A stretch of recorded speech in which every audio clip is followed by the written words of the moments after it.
दोस्तों, एक बार नारद जी भगवान श्री कृष्ण से मिलने द्वारिका पधारते हैं। नारद भगवान श्री कृष्ण को प्रणाम करते हैं। भगवान श्री कृष्ण कहते हैं, नारद, आज द्वारिका में आने का आपका क्या प्रयोजन है?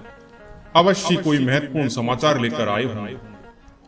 नारद कहते हैं, प्रभु, मैं कोई समाचार लेकर नहीं आया हूं, बल्कि आपके पास एक शंका लेकर आया हूं।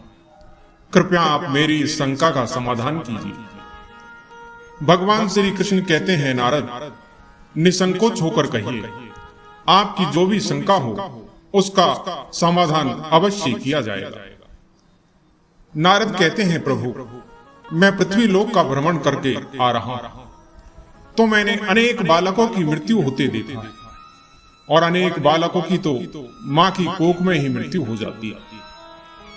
इसलिए प्रभु, मुझे अब बताने की कृपा करें कि किस कारण से एक स्त्री का गर्भ गिर जाता है, किस कारण से एक माता को अपनी संतान को खोने का दुख सहन करना पड़ता है।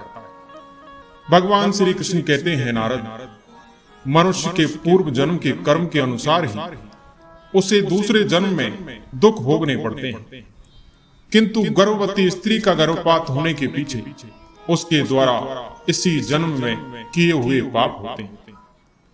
एक गर्भवती स्त्री को गर्भ धारण करने के बाद कुछ काम नहीं करने चाहिए।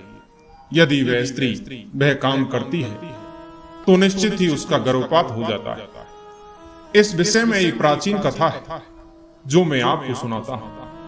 आप इस कथा को ध्यान से सुनिए, और जो भी इस कथा को पूरा सुनता है मैं उसके 100 अपराध माफ करता हूं। भगवान श्री कृष्ण कहते हैं, नारद, प्राचीन समय की बात, एक नगर में एक सेठ रहा करता था जो बहुत धनवान था। उसके घर में किसी चीज की कोई कमी नहीं थी। उसकी एक पुत्री थी जिसका नाम सुकन्या था। सेठ अपनी पुत्री का विवाह एक दूसरे नगर में रहने वाले वैश्य के पुत्र के साथ कर देता है। सुकन्या अपने पति के साथ रहने के लिए ससुराल में चली जाती। ससुराल में जाने के बाद उसके ससुराल वाले सुकन्या के साथ बहुत प्रेम और सम्मान के साथ आचरण करने लगते। सेठ की पुत्री अपने ससुराल में बहुत प्रसन्न थी। सुकन्या की सास स्वभाव से अत्यंत क्रूर और दुष्ट स्वभाव की थी। सुकन्या अपने पिता से दहेज में बहुत सारा धन लाई। इस कारण से सुकन्या की सास सुकन्या का झूठ मूठ का सम्मान करती थी, उससे मीठी मीठी बातें करती थी और अपने मायके से कुछ ना कुछ लाने को कहा करती थी। सेठ की पुत्री अपनी सास की बात मानकर अपने पिता से कहकर गाय, बैल, अनाज, वस्त्र आदि चीजें मंगवाया करती थी, और उसके पिता भी सब कुछ खुशी खुशी उसे दे भी दिया करते। अब सुकन्या की सास का लालच बढ़ता ही जा रहा। वह सुकन्या के मायके का सब कुछ हड़पना चाहती, लेकिन भोली भाली सुकन्या इस बात से अनजान थी। वह उसकी सास की मीठी मीठी बातों से ज्यादा प्रसन्न हो जाती और उसकी हर बात को मान लिया करती। सुकन्या का पति स्वभाव से भोला भाला था और अपनी मां की हर आज्ञा का पालन करता। उसकी माता ने बचपन से ही अपने पुत्र को पूरी तरह से बस में किया हुआ था, इसलिए वह कभी अपनी मां की आज्ञा का उल्लंघन नहीं करता था। सुकन्या को उसके ससुराल में सभी का बहुत प्रेम मिलता था, जिससे सुकन्या बहुत ही खुश रहने लगी। उसके पिता भी सुकन्या को खुश देखकर बहुत प्रसन्न थे, और वह अपनी बेटी को प्रसन्न देखने के लिए हर वस्तु का त्याग करने के लिए तैयार था। इस प्रकार से कुछ समय बीतने के बाद सुकन्या गर्भवती हो जाती है, और जब यह बात उसकी सास को पता चली तो वह बहुत ही खुश हो गई। उसने तुरंत सुकन्या के माता पिता को इस बात की सूचना दी और साथ ही बड़ी बड़ी वस्तुओं की मांग की। सुकन्या के पिता इस समाचार को सुनकर बहुत प्रसन्न होते हैं, और फिर वह बहुत सारे वस्त्र, अन्न, धन, मिठाइयां और आभूषण लेकर सुकन्या की ससुराल में पहुंच जाते। वहां पर उनका बड़े प्रेम और आदर के साथ स्वागत किया गया। सुकन्या भी अपने पिता को देखकर बहुत प्रसन्न हुई। फिर कुछ समय रुककर सुकन्या के पिता उसी दिन अपने घर लौट जाते हैं। अब कुछ समय निकला। समय के साथ सुकन्या का गर्व भी बढ़ता गया और इधर सुकन्या की सास भी उसका बहुत अच्छी तरह से ख्याल रखने लगी। लेकिन कुछ दिनों के बाद ऐसी दुर्घटना घटी जिससे सुकन्या का जीवन दुखों से भर गया। उसके हंसने खेलते जीवन में अचानक से अंधकार छा गया। एक दिन अचानक ही सुकन्या का गर्भ गिर गया, जिससे सुकन्या की सास बहुत क्रोधित हो गई और फिर सुकन्या को ताने मारने लगी। कहने लगी, तुमने उस बच्चे को मार डाला। इस प्रकार से सुकन्या की सास उसे बहुत ताने मारने लगी, जिससे वह दुखी और उदास हो गई और कहने लगी, सासू माँ, इसमें मेरा क्या दोष है? मुझे समझ में नहीं आ रहा है कि ऐसा किस लिए हुआ। मैं निर्दोष हूं, मैंने कोई पाप नहीं किया है। लेकिन सुकन्या की सास को उस पर थोड़ी भी दया नहीं आई और वह कहने लगी, अरे दुष्टा, तूने जरूर कोई पाप किया है जिससे तेरी संतान गर्भ में ही मर गई। उल्टा और पापी स्त्रियों के बच्चे पेट में ही मर जाते हैं। इस तरह उसकी सास उसके साथ बहुत बुरा व्यवहार करने लगी, उसे बात बात पर ताने मारने लगी, उसे भला बुरा कहने लगी रहती। अब उसकी सास उससे ठीक से बात भी नहीं कर सकती। दिन भर घर का सारा काम करवाने लगी रहती। दिन भर काम करने के बाद ही उसे रात को आराम करने को मिलता था। अचानक से अपनी सास का ऐसा बदला हुआ रूप देखकर सुकन्या को बड़ा डर लगने लगा और वह अपनी सास के सामने आने से भी डरने लगी। फिर इसी प्रकार कुछ समय बीता। सुकन्या फिर से गर्भवती हो गई, जिससे उसके घर वाले सभी प्रसन्न हो गए। लेकिन सुकन्या की सास को इतनी खुशी नहीं। वह उसे ताना ही मारा करती थी, लेकिन सुकन्या यह सब सहन करती रही। इस बार उसकी सास ने सुकन्या के पिता को इस विषय में कोई समाचार नहीं दिया और वह चुप ही रही। इधर कुछ समय निकला। समय के साथ उसका गर्व बढ़ने लगा। सुकन्या गर्भ धारण की हुई अवस्था में भी घर का काम करने लगी। बहुत काम करके थकने के बाद भी उसकी सास को उस पर दया नहीं आती थी। अब सुकन्या को 9 महीने पूरे हो गए और अब उसका प्रसूति का समय आ गया। सुकन्या को कमरे में ले जाया गया और जब सुकन्या ने बालक को जन्म दिया तो उस बालक के मुख से कोई आवाज सुनाई नहीं दी। वह बालक कोई भी हलचल नहीं कर रहा था। इस बार सुकन्या ने एक मरे हुए लड़के को जन्म दिया। इस बात को सुनते ही सुकन्या बहुत दुखी हो गई और जोर जोर से रोने लगी। इधर उसकी सास बहुत गुस्सा हो गई और उसने तुरंत ही सुकन्या को पकड़कर घर से बाहर निकाल दिया और कहा, तुम इस घर में रहने के लायक नहीं, तू मेरे पोते को खा गई, तो इस घर में नहीं रह सकती। भगवान श्री कृष्ण कहते हैं, नारद, इस प्रकार से ताना देते हुए उसकी सास ने उसे घर से धक्के मारकर भगा दिया। सुकन्या का पति भी यह सब चुपचाप देखता रहा, उसने भी कुछ नहीं कहा। फिर सुकन्या वैसी ही अवस्था में घर से चली गई। सुकन्या चलते चलते एक जंगल में पहुंच गई। वह जंगल बहुत ही भयानक था। उसे जंगल में कोई मनुष्य दिखाई नहीं पड़ रहा था। फिर सुकन्या को उस जंगल में एक आश्रम दिखाई दी। सुकन्या उस आश्रम के पास जाती और इधर उधर देखने लगी तो वहां पर उस आश्रम में कोई भी नहीं था। वह वहीं बैठकर विश्राम करने लगी। वह इतनी डरी हुई और उदास थी कि वह अपने पिता के घर पर भी जाना नहीं चाहती। उसे यह भय लगने लगा था कि कहीं उसकी वजह से पिता का समाज में अपमान ना हो। इसलिए उसने उसी जंगल में रहने का निर्णय लिया और वह उसी जंगल में निवास करने लगी। कुछ दिन बीते। अब तो वह वहीं बैठकर भगवान विष्णु की पूजा करने लगी और उनकी भक्ति में डूब गई। कुछ दिन भगवान विष्णु की तपस्या की। फिर कुछ दिनों के बाद उस आश्रम पर एक साधु महाराज एक गाय को लेकर पधारते। वे साधु अत्यंत विलक्षण थे। उनके मुखमंडल पर तेज झलक रहा था। ऐसा प्रतीत हो रहा था कि उन्होंने सैकड़ों वर्षों तक तपस्या की। जब सुकन्या उन साधु महाराज को देखती तो बड़ी प्रसन्न होती और उनका स्वागत करती है और कहती है, साधु महाराज, मैं आपको प्रणाम करती। आप कोई महान पुण्य आत्मा दिखाई पड़ते हैं। सुकन्या के ऐसे वचन सुनकर साधु महाराज कहते हैं, हे पुत्री, तुम कौन हो और किस कारण से इस वन में अकेले निवास कर रही? कोई गोपनीय बात ना हो तो मुझे सच सच बताओ, तुम यहाँ पर अकेले क्यों रह रही? तुम्हारे पति कहाँ पर है और तुम्हारे दुख का क्या कारण?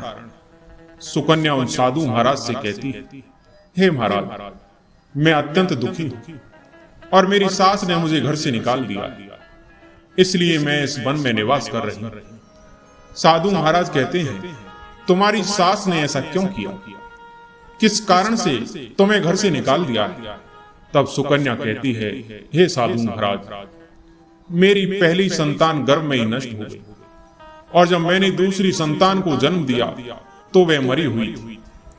इसी कारण से क्रोधित होकर मेरी सास ने मुझे घर से निकाल दिया है। अब मैं यहीं पर निवास कर रही हूं। पिता का अपमान ना हो इसलिए मैं उनके पास भी नहीं जा सकता। कृपया आप ही मेरे दुख दूर कीजिए। मैं कहां जाऊं? अब मैं क्या करूं?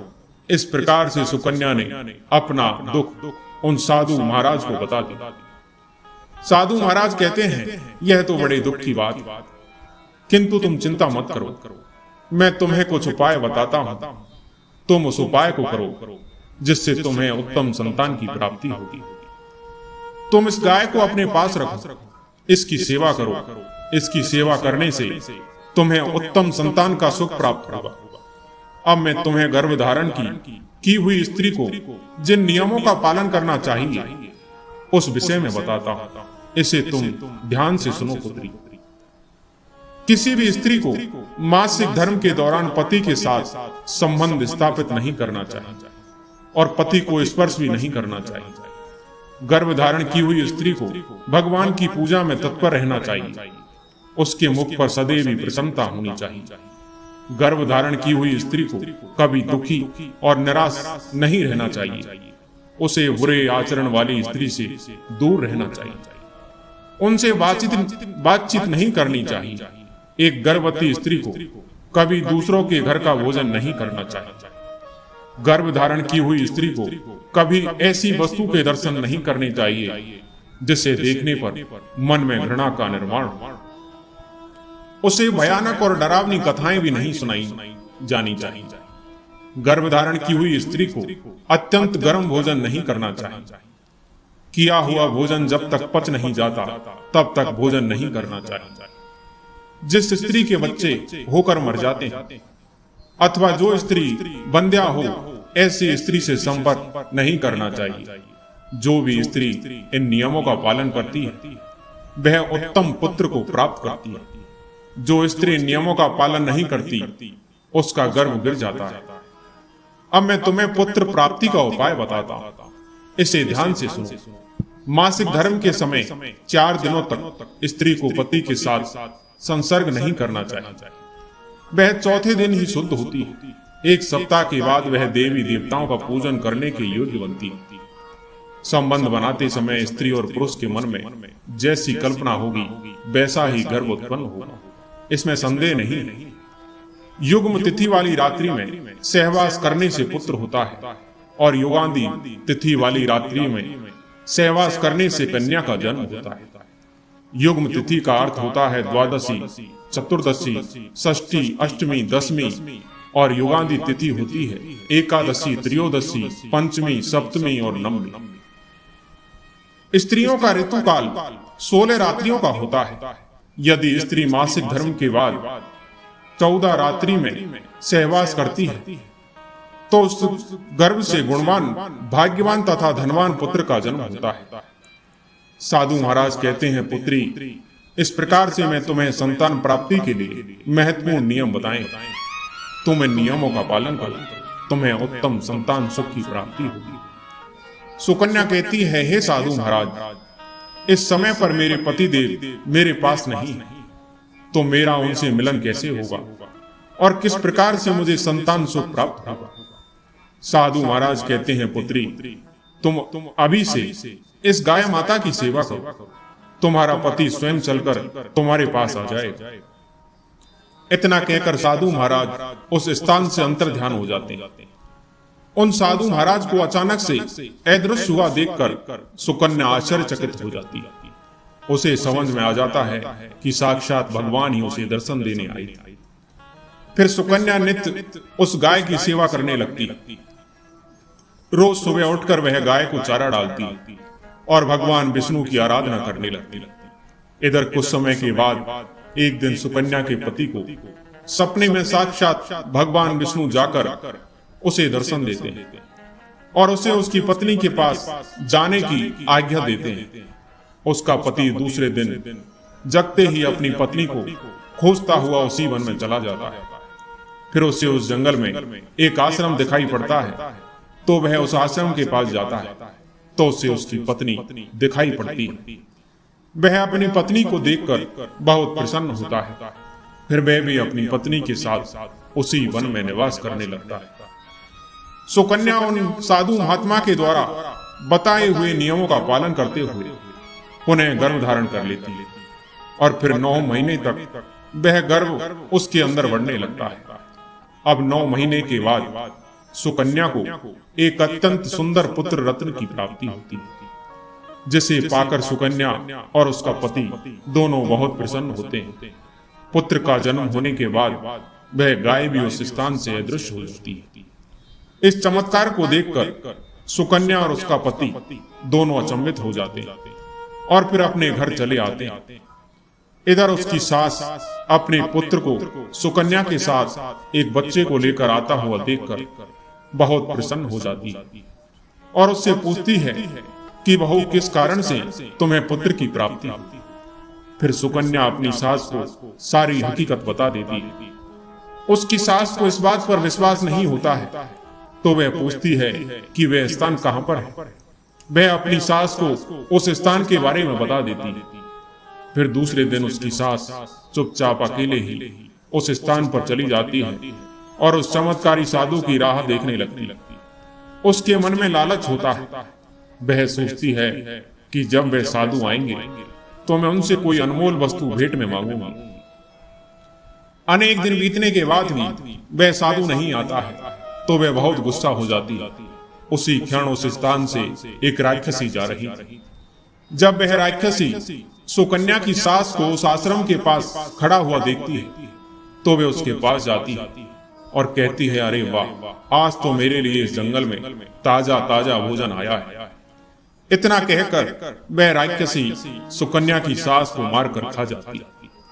इधर सुकन्या अपनी सास की राह देख रही होती है, किंतु उसकी सास नहीं मिलती है, तो वह अपने पति को अपनी मां को ढूंढ कर लाने को कहती है। उसका पति अपनी मां को ढूंढने के लिए जंगल में जाता है, तो उसे वहां पर उसकी मां दिखाई नहीं पड़ती, लेकिन वहां पर उसकी माता के कंकाल दिखाई पड़ते, जिसे देखकर वह दुखी मन से घर पर लौट आता है। उन्हें एक व्यक्ति के द्वारा पता चलता है कि उस जंगल में एक राक्षसी का वास था और इस राक्षसी ने ही सुकन्या की सास को मार डाला था। इस प्रकार लालच के कारण सुकन्या की सास को राक्षसी मारकर खा जाती और इधर दोनों पति पत्नी अपने पुत्र के साथ घर पर सुखी जीवन व्यतीत करने लगते। भगवान श्री कृष्ण कहते हैं, नारद, इस प्रकार से उस सेठ की पुत्री ने गर्भधारण के नियमों का पालन किया, जिससे उसे उत्तम संतान की प्राप्ति हुई।